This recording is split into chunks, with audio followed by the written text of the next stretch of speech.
All right, this is Under the Groove Podcast. Welcome everybody. Again, we have our guest, Cinda. Yes, Cinda, our mental hygienist, right? She's become a mainstay on this show. We appreciate her presence. What we want to do today is start or create for you guys a new installment. This is the first session of such. We're calling it Is Therapy for the Soft? Now, me, myself, I'm actually against therapy. And that's only because the way I was raised. You know, back in the day, therapy was something that was actually frowned upon in our community. You know, our parents, I knew no one who actually had therapy or went and, sat before a psychiatrist and talked about their issues. Most of those issues, if you want to talk about therapy, they were handled in the home. You know, the mom, the dad, auntie, uncle was your therapist. You know what I mean? So however that may, pan out for you guys, for me, I was getting therapy quite often in the home. But anyway, is it something that should be frowned upon? Is it for the soft?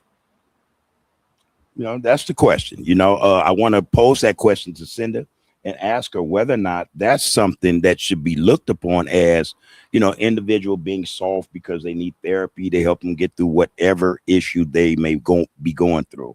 You got any, anything to share with us on that? Oh, I got lots to share, right? Okay. So let me go back and give you my background so that you know that I have authority to say that I do have a master's in psychology. And just for the record, I didn't believe in going to therapy either before God sent me to school, right? I figured for me, church should have been enough and or parents, true, right? Until I went and understood how the brain works.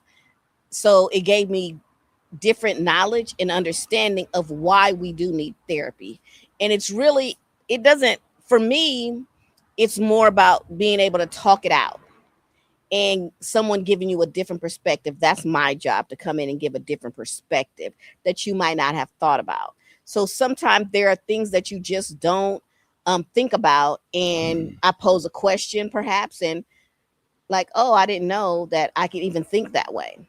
Because if you get it from your home, you basically have a pattern. And therapy should be to disrupt patterns, because you wouldn't need help if you kept doing it the way that you wanted to do it. Your body, your mind is telling you something is not right. My life is not adapting the way that I want it to. So now we have to change the maladaptive behavior so that we can live life in a different way. Let me jump in here. I have a question Sure. Pertaining to what you're talking about. Who says we need therapy? So let's say, as you just said, well, my life isn't going accordingly to how it should. By whose standard? Yeah. You know what I mean? You know when your life is not going. It's like, okay, so I'll give an example. You're living a gang life, right? And you wake up and decide, this doesn't work for me anymore. All right. I don't know how to get out of it. Not just the physical get out of it. I don't know how to get out of my head about it. How do I move out of this position? Because it's so rooted, not in just what I've done. Perhaps I came from a family that were gang members. Perhaps so how do I begin to change my thought process so that I can now change my behavior? So that's what it's not about necessarily what someone else says. It can be, because maybe you have a spouse and your behavior is not conducive to the relationship, right? So they're like, well, we need a little bit of extra help.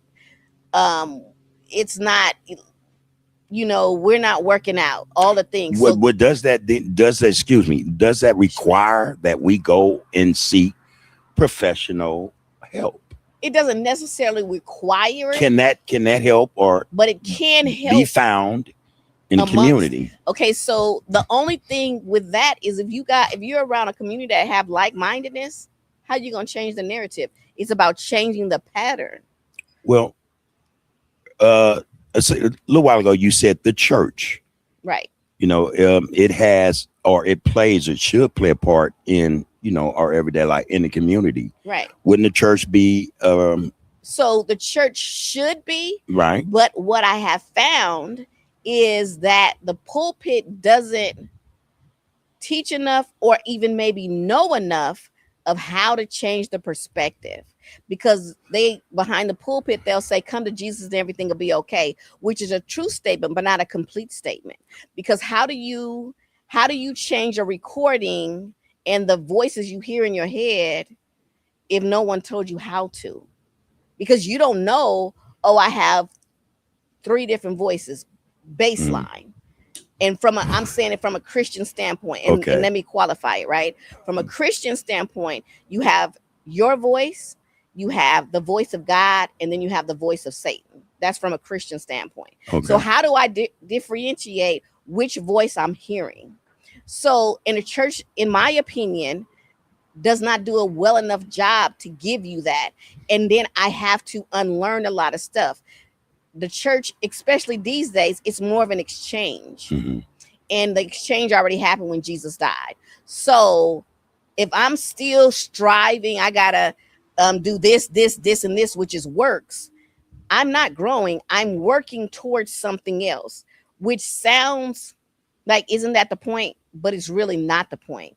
It's me being able to rest in, but I need tools to be able to rest in the voice of God. I need tools to be able to sit in peace.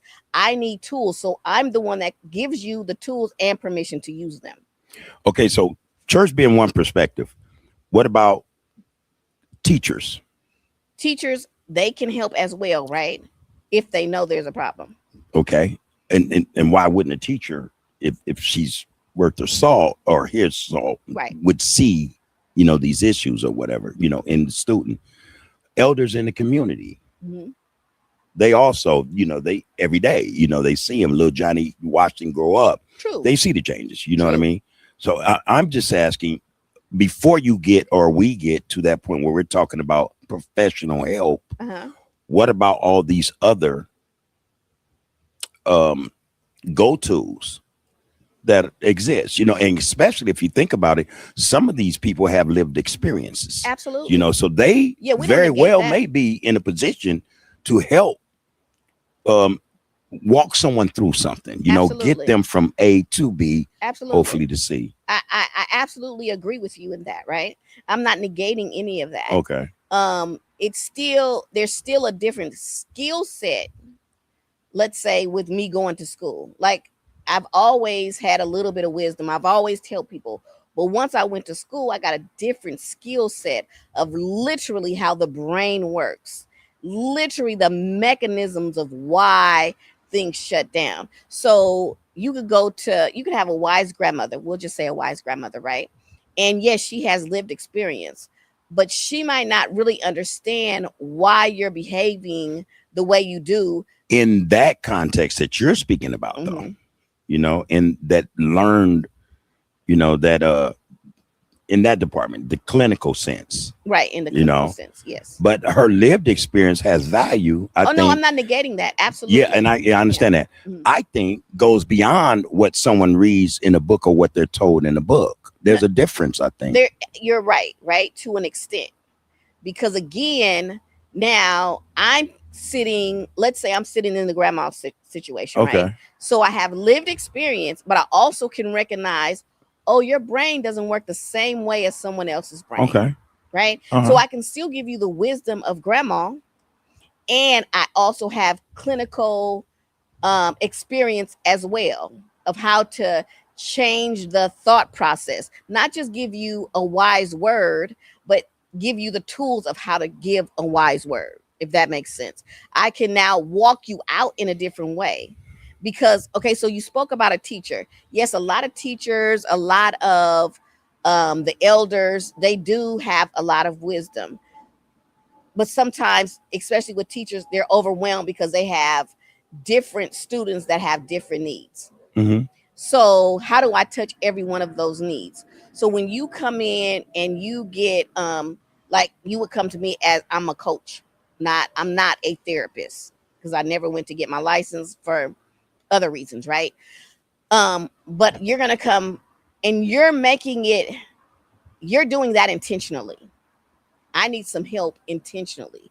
I'm going to give you some tools that you're going to use throughout the week, and then we meet again, and then you're able to we review what's going over the tools that you are used. So in general, in the community, you might have a conversation or two, right? And yeah, you can change your thought process, but sometimes when you have a little homework to do, that makes you have to intentionally sit down and have critical thinking. That can be a difference in dealing with somebody professionally versus somebody in the community. Okay. Okay. I'll ride with that for right now. I actually have a thought. So when you're talking about professionals dealing with those who have these issues, going through school, learning how the brain works, right? Yes. And not only that, but applying critical thinking or having them understand how critical thinking can help them get to whatever issue it is. This is a professional who has, let's say, a client list of 50. Right. All right. Now you have a teacher, you have an elder, you have a parent who has a list, a client list of a parent 4 to 6. Right. All right. Elders in the community 20 to 50. Yes. You know, teachers 20. Right. What's the difference other than what I'm getting from a book as opposed to learned? A teacher knows, okay, Johnny Sumdu doesn't learn like Sally. Right. You know, so I have to work differently than with Johnny than I do with Sally. A mother knows that little Bobby and Keisha, they might have different fathers or whatever. You know, the thinking is different. So the mother has to understand, that's critical thinking, that I have to deal with little Bobby differently than I have to deal with Keisha. Yes. You know, and the father might feel the same or go through that same understanding. The elder in the community sees it, watches all these children grow. You know, that could be auntie across the street. You know, we have those people in the community since they were, children were born. They've been there, watched them, babysitted them, done all these things, and they understand way before them that this, they've their lived experience dealt with other individuals, children in the community before them. Right. Why don't they have then the same ability? Don't have to, I'm not talking about book training, that learning, but the critical thinking skills to understand that, okay, this one's going through something. And I see, come here, boy. And it's more than just a quick conversation, or imparting wisdom. It's about instruction, being structured, disciplined. That all those things are put into place to help set this youth or this person on the right track.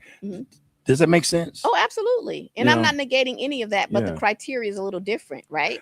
So when they're in school, the teacher understands, I have to give this student different curriculum than this student because of how they learn. But that doesn't mean that they're qualified or have the ability to pour into them to get them to the next level. They're just, I have to change what their curriculum is to get out of them what they need to learn.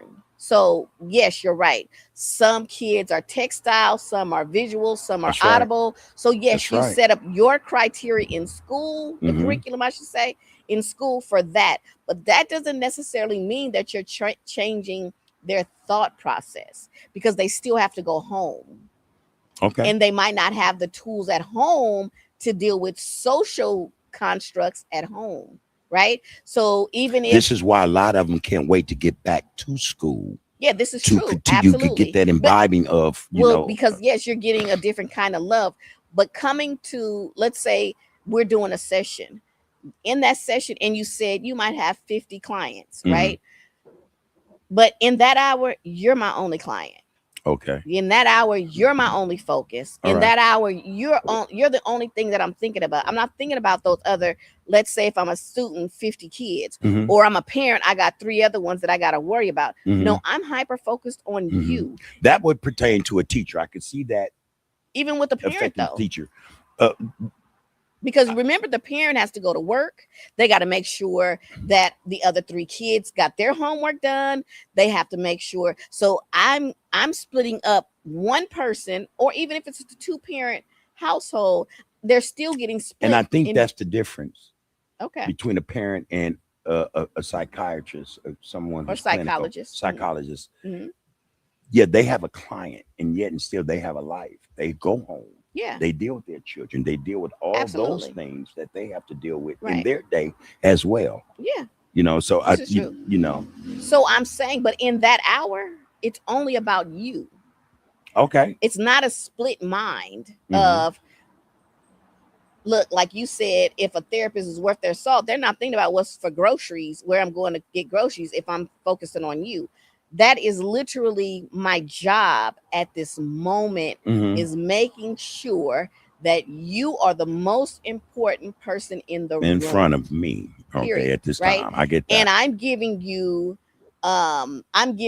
time to talk it out. I might not have to say a word. You might just need Right. you need me to be a good Just listener. listen. Yeah. Right? Right. You might I might decide you need a little bit of extra homework, and that makes you have to think about some stuff in a deeper manner.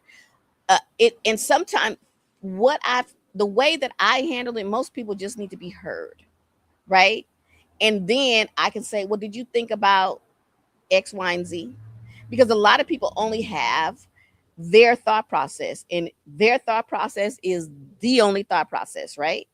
And it's not always. It's like there's another alternative. Not shifting gears, but I'd like to ask, what is it then about psychologists or having to go to therapy that is the issue in the Black community? What makes a lot of us look at it as something that's weak if we have to, or being soft? Oh, I need to see a psychic. What you, man? Because what you on? You right, know, because it's okay. So one, we're taught what stays in the house, what goes on the house stays in the house. in the house. Right. That's right. The other thing is, it's crazy people go to therapy. Crazy people, like, you must be crazy if you need some help and you Mhm. can't figure your life out. And that's the stigma. And that is a huge stigma.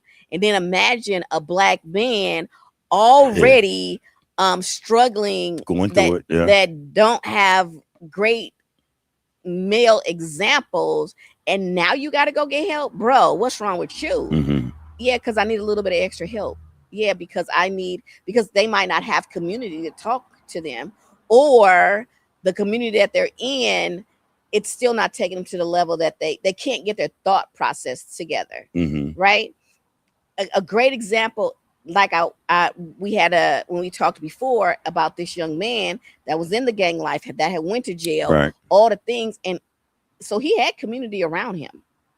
Right? He had his grandmother, that's the wise older person, all the things, but he needed somebody to hear him.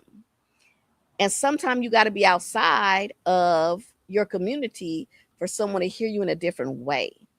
And in the moment that I got to talk to him, I gave him room to just be him. It wasn't like he had to meet a criteria for me. There was no judgment. It was a safe place. He could throw up whatever he needed to say at the moment, and then I can go in and fill in some gaps. So yeah, he was full of community, but community still didn't meet his needs because he was still on that day homicidal or suicidal. So there's a deeper issue, even when you got your big homies or your mom, or they can't. It's still, I cannot unravel my brain to get what I need to get to. Sitting here, me asking, what is the stigma applied to, or attached? Why does it exist when it comes to, especially the Black community and therapy? I just had a thought. Well, I think it could be said, or most of that is built around or evolves around the fact that we're going to talk to to someone who don't come from where we come from? How can you relate to what I'm talking about, even if you're just listening? Sometimes it's not. It doesn't have to be about relatability. It's just what, because life releasing. Is life. What it's is about it? Releasing and So I didn't have to go to prison to know that all the things that come with going to prison. Like, huh? That don't like I don't have. Well, yeah, I get that. Yeah, you know what I'm saying. Like, just because I wasn't in it doesn't mean that I wasn't exposed to it. Okay, but there's a difference. There right? is going to be a difference, and I'm going to say, you know what? I never had that particular experience. Tell me more about it. You're going to educate me on what your experience was, because you could have one experience. I could talk to another man that went to prison and he had a whole different experience. Absolutely. So just because you were in it, you could be free and still be in prison. Absolutely. So with that being said, why do I have to go through it to know that, there's going to be some stuff that you're going to come out of it. Right. Okay. What they say, prison bars and concrete walls does not a prison make. You know what I mean? So Absolutely not. We don't have to be in there.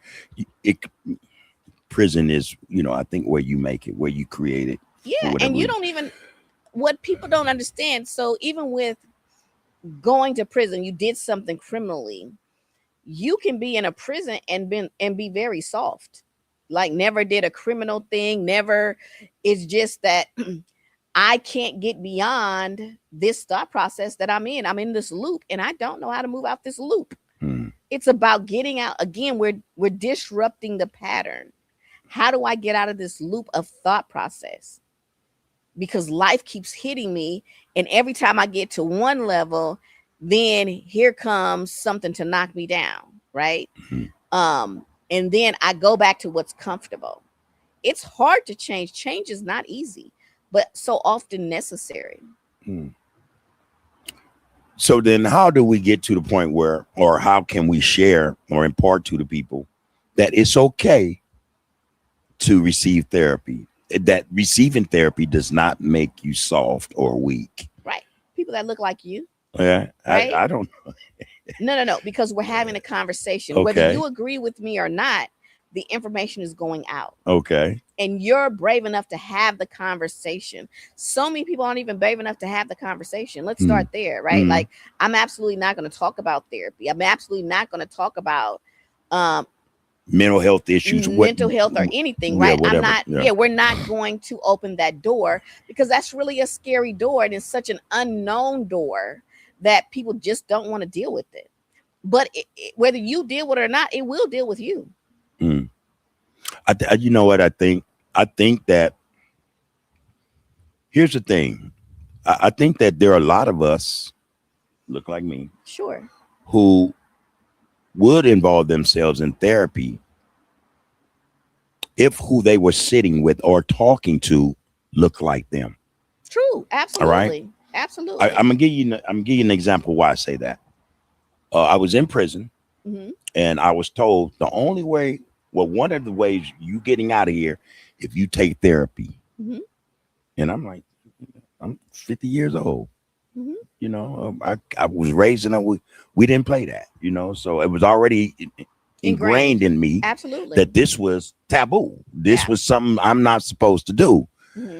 But that caveat was, okay, you want to go home? You're going to do this. Yeah. And so I signed on. 6 months.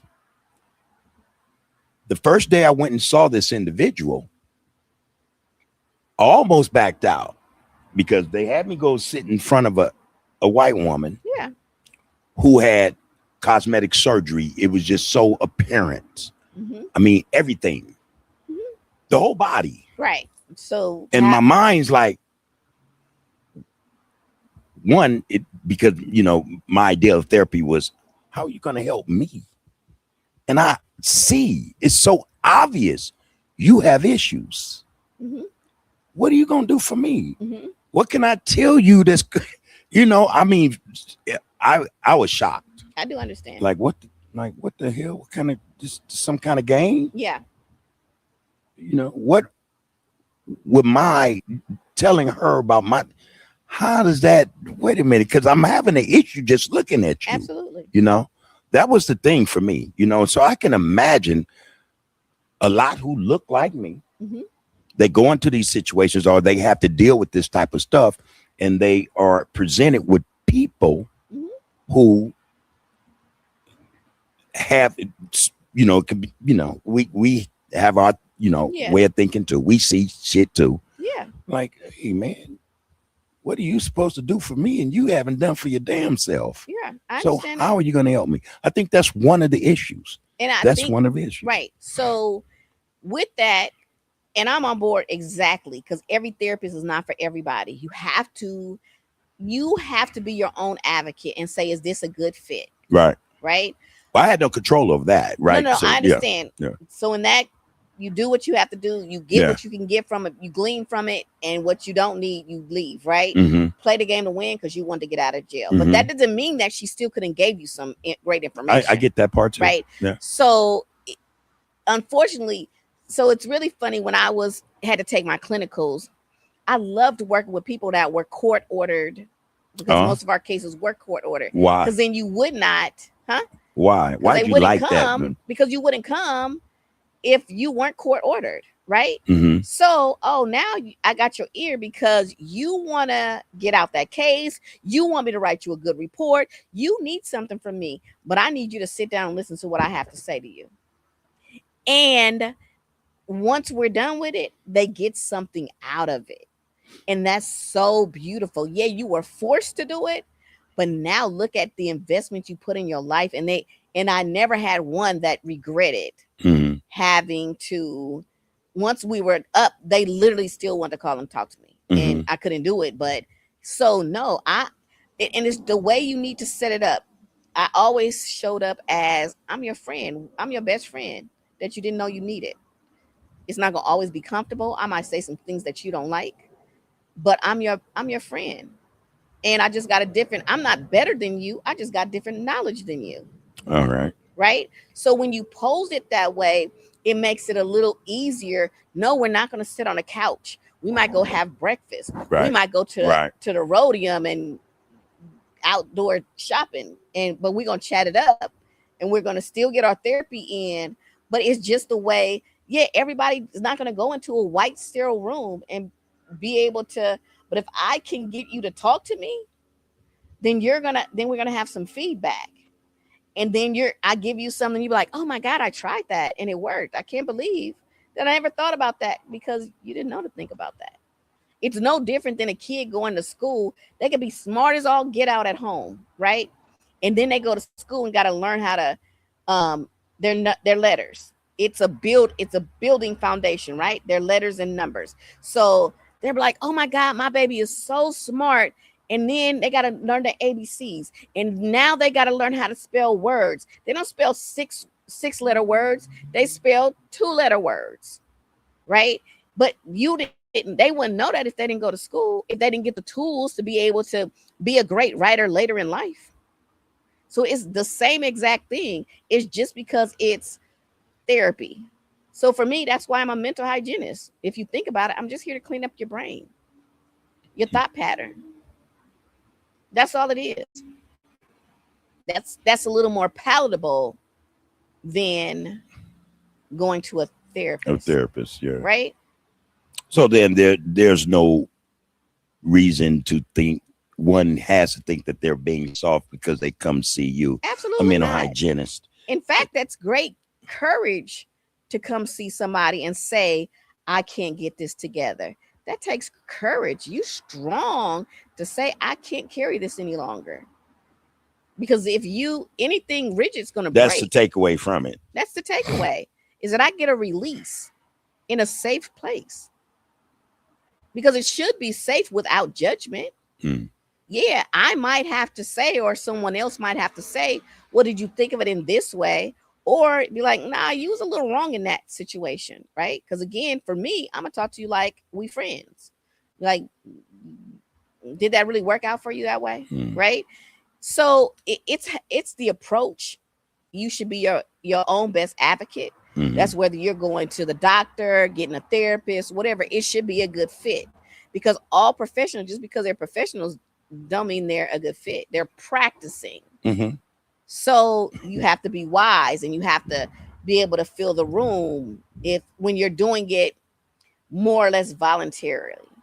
Even if you're for us, where I worked, even you could say this is not a good fit, and go to a different therapist, because we had different ones there. So you still get to be have autonomy over who you're telling your story to. But to tell your story is very important. Yeah. And that would be reason enough, or that's some of why it's okay to see a therapist. Absolutely. All right. Is there anything else to add to that, though?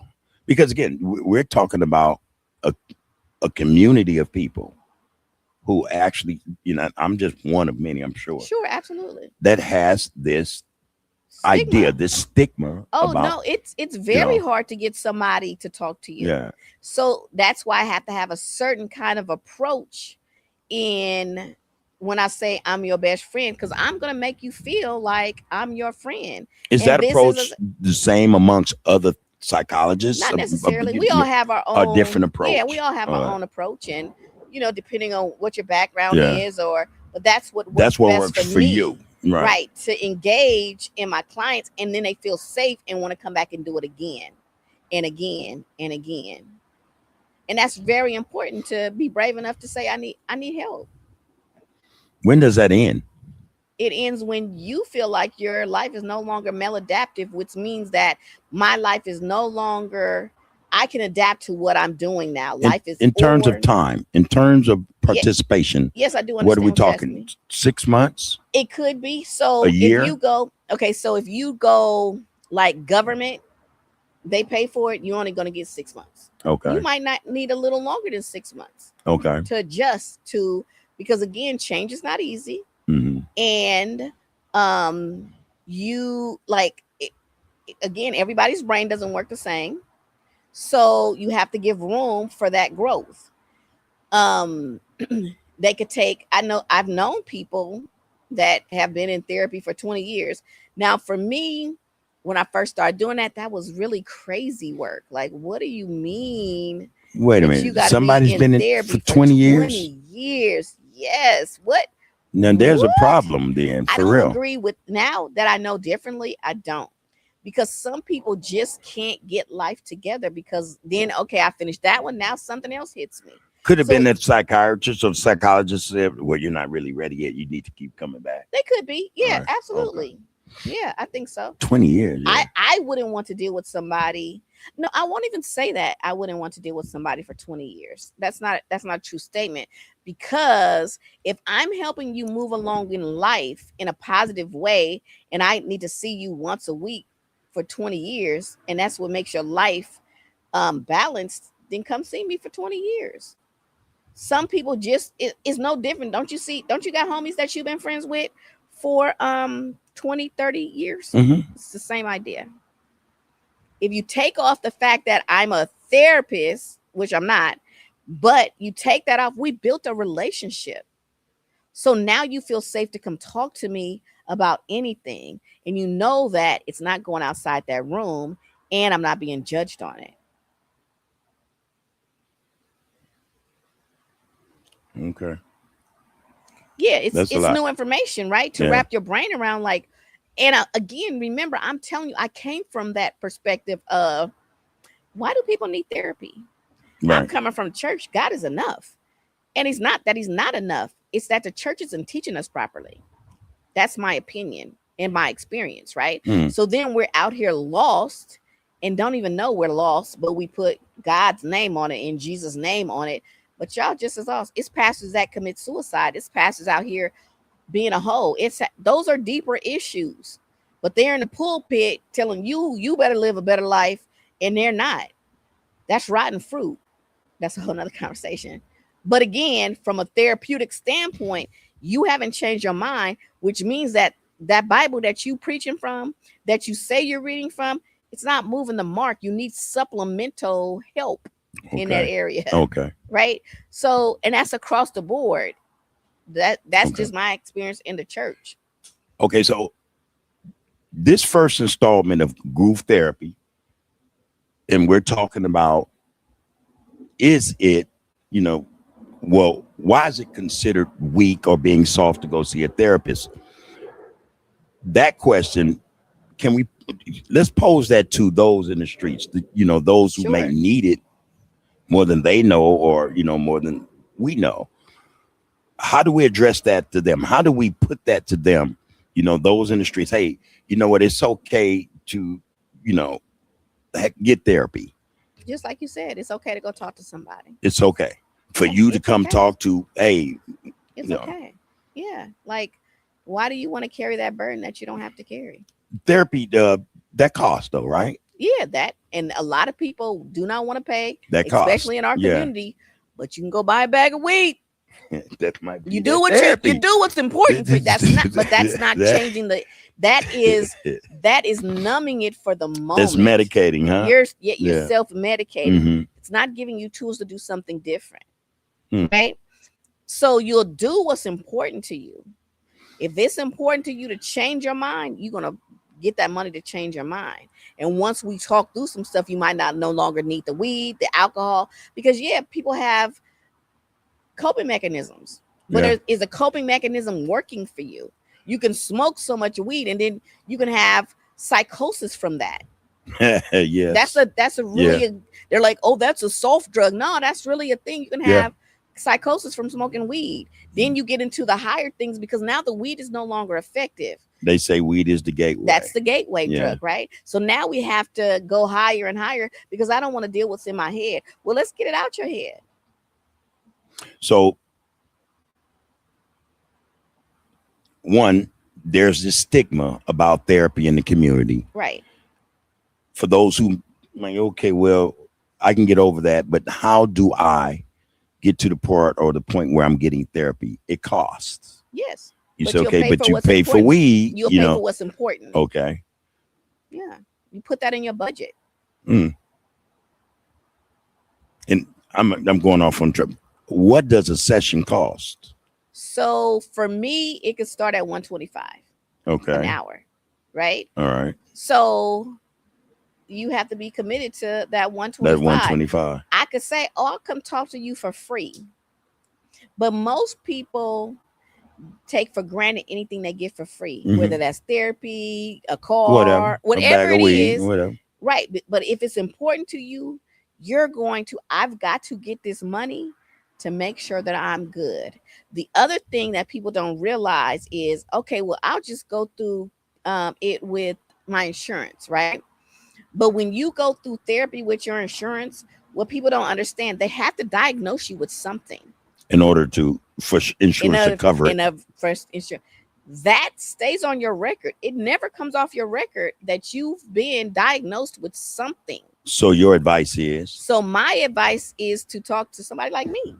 Pay me cash. Don't go through your insurance. Because you might just need an adjustment. But because they have to put something down that might be close to the criteria of what that means, then you're stuck with that stigma for the rest of your life. When that wasn't really it. I just needed to get some stuff off. It was a bad patch or it was whatever, right? It's so much more to going to therapy, which is not at all a bad thing, but therein lies part of the stigma also. But therein lies, like, am I going to have pushback? Is it going to haunt me? Is it all the things, right? Yeah. So, and you trust your weed man, but you won't trust, like, what? I'm not going to give anything that's going to harm you, right? You don't know what's in that weed. Oh, most of them do, but they don't care. Well, and then there's that, right? Because I just want to numb. Okay, well, let's numb out in this talk session. Yeah. Let's numb it. I never want to be a psychiatrist because I didn't believe in meds. I want to change your behavior, your thought process, because you could literally change your brain by how you change your behavior. And it rewires the synopsis, all that. Look how smart you are. I wasn't trying to go there, but that's exactly it. That you can, at any age, you can still grow. That's true. Or you can let them die off. That's true. So you have a choice in the matter. And again, you'll pay for what's important. It's simple. But so many people get caught in the money thing, which is another conversation. And okay, then that's not what's important to you. And I respect that. But you got to respect on my side of it. I worked hard to get here. And I'm not just giving you no fluff. For free. Yeah. Or, right. for, or free. for free. Yeah, it's not for free. And it's not fluff. It's like I'm giving you concrete stuff that has been proven with evidence of these things that are working. Okay. And you don't even realize that you in therapy when just having that conversation. We just having a conversation, and I done gave you some. Well, tools. I hope like heck you ain't been sitting up in therapy for the last minutes, Miss Cinda. Okay, let me there's this. What can you impart to expound upon this thing about our issue with therapy in the community? Give us a little more, in terms of that, in terms of how they can get over it. Other than what you said, is there any more to add to it? Well, I'm not going to say that there's much more to add to it because we come from a fear base. Our community is very fear-based, and not that we're wrong for having fear, because the system has abused us terribly. Okay. Right. And so, yeah, we do have a right to have some fear. All right. So we wrap that fear up in so many different, and we don't say it's fear per se. We'll say, oh, we're being cautious, or we're being leery, or, put whatever adjective you need to take away fear. But the bottom line of it is fear. I'm scared that if I trust you with my information, you're going to run and tell it. Right. Or you're going to use it against me, because typically in a family, that might be what happens. Yeah. Your story is told and it comes back to you very different. Right. And I trusted you to tell my story. I trusted you with my information. Right. But you misused my information. Right. So now I don't have any trust. But that's not what this is. Literally, I don't care about your information. I care about making you better. So your story is just your story. It doesn't matter to me. Like, I'm not going to judge you like, oh my God, what? You went through that? No, it's not that. Like, okay, well, how do we move you outside of that so we could change the next generation? How do we move you so that you can live a better life and you not have to rehearse that in your brain all day long? Because we're thinking about something all the time. Right. Multiple and you things, can think, and you can think, and before you know it, your heart is racing. Well, what do I do with that? Because now I don't know how to stop that thought. And that thought, just once you get it out the gate, you don't think you can get it back. You can absolutely capture it, bring every thought under subjection, right?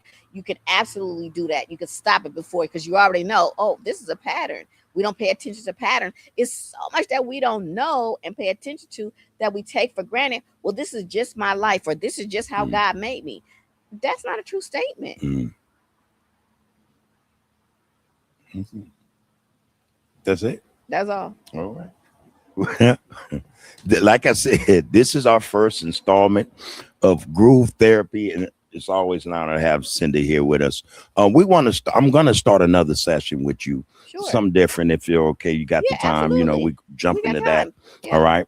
That was foundational work. We need them to understand, why do I want to listen to this at all? Right. And why do I want to go outside of this podcast and now get something that's more concise to what I'm going through? So we had to give that foundation of please go talk to somebody. Yeah. Please find that safe person, whether that be a therapist that's licensed, a coach, a family member that you can trust, because I'm not negating any of those things. You can have a teacher that you can, all of those things matter. Absolutely. Because we all want to matter to somebody. Okay. And that statement from her, I think I like to add something to that. We're dealing with a lot of mental health issues in our community. I think every day there's something new coming up. We see it playing out through social media. We see it in our own families, in the immediate families, certain behaviors being played out. So there is that issue of mental health. And this is what that is addressing. All right. So again, if you have a fear, if you think it's soft or you're looked at as being soft, to want to have some type of therapy, stop looking at it like that. I would actually advocate it. If you have it within your power to choose or, find somebody that you think you could connect with, Right. then that should be the way you go. Can I give another caveat before you Absolutely. sign off? So what people don't realize is mental health can create physical health issues. Yes, ma'am. Yes, ma'am. And they will never put the two together. That emotional stuff creates illness. So literally, to be brave enough to get it off of you, literally will get it off of you. Yeah. Right? You're saving yourself. You're saving yourself across the board. Yeah. Because you have to get your brain together, because that's your first brain is your stomach, which is another conversation. And then get that second brain together, that you can think and be prosperous, not pertaining to money, but be prosperous in life. Yeah. And then you won't have the ailments, because you would think, oh my God, my hip hurts or my back is aching, because you're holding something. Yeah. Right. Yeah. It's so much more to the story that we are not educated on. That's right. All right. Yeah. Your wealth is your health. Let me put it to you like that.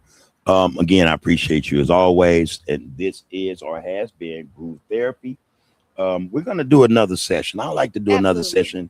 Until next time, you guys take care of yourselves, and we'll see you in the next session or the next installment of Groove Therapy. Take care of yourselves.